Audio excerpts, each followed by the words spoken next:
আমার খুলনার হযরত বাংলাদেশের একজন অন্যতম শ্রেষ্ঠ বুজুর্গ, যিনি পাকিস্তান করাচির বিশ্ববিখ্যাত বুজুর্গ কুতবে আলম আরিফ বিল্লাহ হযরত মাওলানা শাহ হাকিম মোহাম্মদ আখতার রহমতুল্লাহ আলাইহির খলিফা খুলনার শায়েখ আরিফ বিল্লাহ হযরত মাওলানা মুফতি নুরুল আমিন সাহেব হযরত বলছেন, নবীজির মহব্বত বাড়ে 5টি কাজে।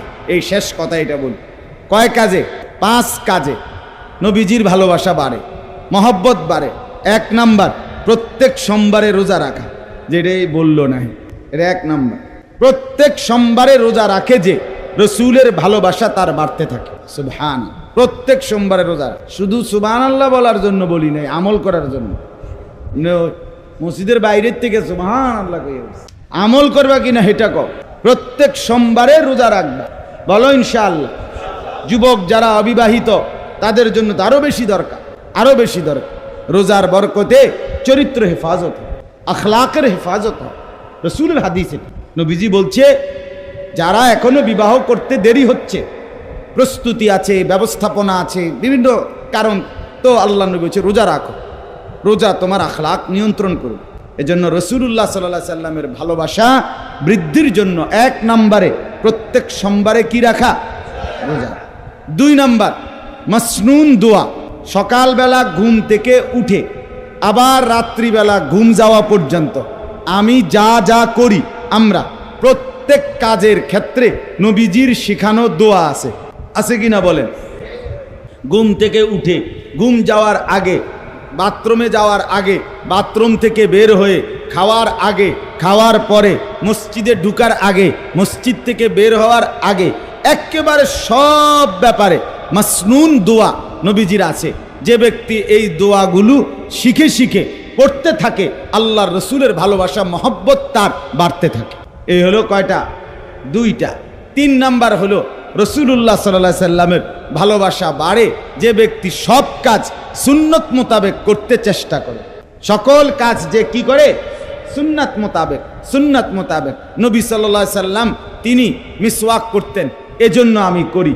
নবী সাল্লাল্লাহু আলাইহি ওয়াসাল্লাম তিনি ডান পাও দিয়ে মসজিদে ঢুকতেন, বাম পাও দিয়ে বাথরুমে ঢুকতেন, ডান হাতে পানি পান করতেন, ডান হাতে খাবার গ্রহণ করতেন। মনে করেন এভাবে কদম কদম সুন্নত আছে।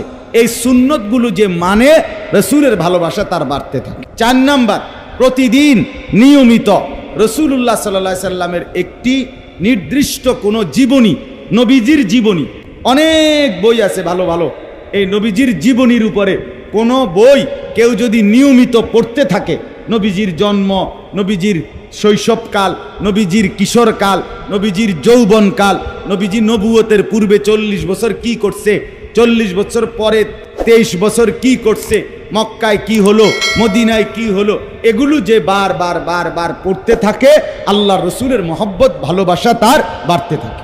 4 নাম্বার। 5 নাম্বার, শেষটা হলো প্রতিদিন নির্দিষ্টভাবে আলাদাভাবে নিজের ভালোবাসায়, নিজের মহব্বতে, নিজের আন্তরিকতা নিয়ে নবীজির উপরে দুরুদ সালাম পাঠ করা, দুরুদ শরীফ পড়া। ও জিলাপির সাথে না, বিরিয়ানির সাথে না, খিচুড়ির লগে না। দুরুদ ও সালাম এটা আমল, এটা অনুষ্ঠান না। নামাজ যেমন একটা আমল, রোজা একটা আমল, জিকির একটা আমল, কোরআন তেলাওয়াত একটা আমল, হজ একটা আমল, ঠিক এরকম ভাবে নবীর উপরে দুরুদ সালাম পড়া এটা একটা আমল।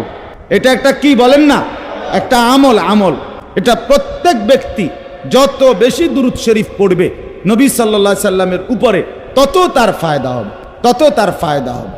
এজন্য এই 5টা কাজ: 1 নাম্বার সোমবারে রোজা রাখা, 2 নাম্বার মাসনুন প্রত্যেক কাজে নবীর শেখানো দোয়াগুলো পড়া, 3 নাম্বার সব কাজ নবীজির সুন্নত মোতাবেক করা, 4 নাম্বার নবীজির জীবনীর উপরে কোনো একটি কিতাব ধারাবাহিক পড়তে থাকা, 5 নাম্বার প্রতিদিন নবীজির ভালোবাসায় কি পড়া?